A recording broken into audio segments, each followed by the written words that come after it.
Ont encore coûté l'année passée des milliers d'euros. Alors pour Stop aux dérives de la chasse, qui est un regroupement qui regroupe une 80 à peu près associations, dont Natagora, la solution elle est simple, il faut arrêter de nourrir les sangliers. Mais tout le monde doit s'y plier, même les chasseurs. Alors du côté des chasseurs, vous vous en doutez bien, c'est une autre version des faits qu'on a. Alors que faut-il faire? C'est ce qu'est parti voir notre ami Paul-Henri Burieux.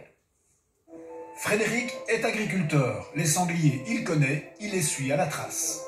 Surpopulation, c'est toujours la même chose.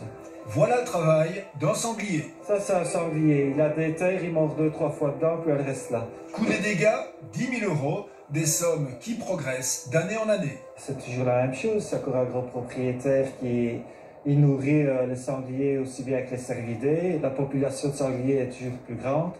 Il fait ses 2-3 journées de chasse sur l'année au mois de novembre. D'après ce qu'il dit, la chasse lui rapporte beaucoup d'argent. Mais il n'en a rien à faire des agriculteurs qui sont ici à côté de lui, quoi. Pour tenter de remédier à la situation, le gouvernement wallon a décidé d'interdire progressivement le nourrissage. On fait un tout petit pas, alors qu'on devrait en faire un grand. On devrait aller jusqu'à l'interdiction totale du nourrissage avec des possibilités de dérogation ponctuelles. Il faut que les animaux puissent se nourrir avec ce que la forêt apporte, mais pas qu'on leur apporte en plus de la nourriture qui conduit à un dérèglement complet et même du cycle de vie de ces populations, puisque les sangliers à ce moment-là se reproduisent beaucoup plus tôt, en plus grand nombre, avec un cercle vicieux qui est tout à fait inacceptable.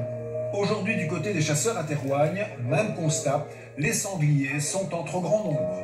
Vous savez, le problème pour l'instant, c'est qu'il y a du nourrissage sans limitation des quantités qui sont distribuées. Donc quand on parle du nourrissage dissuasif, on n'est pas contre le nourrissage dissuasif, mais on est contre la façon industrielle d'utiliser le nourrissage. Là, ça ne va plus.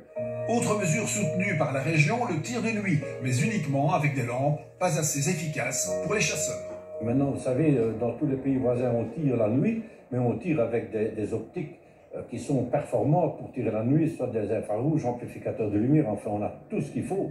Les chasseurs rencontrés à Thérouagne souhaitent travailler plus en collaboration avec les agriculteurs et jouer ainsi pleinement leur rôle de régulateur. Mais ils estiment aussi ne pas disposer de suffisamment de moyens pour atteindre cet objectif.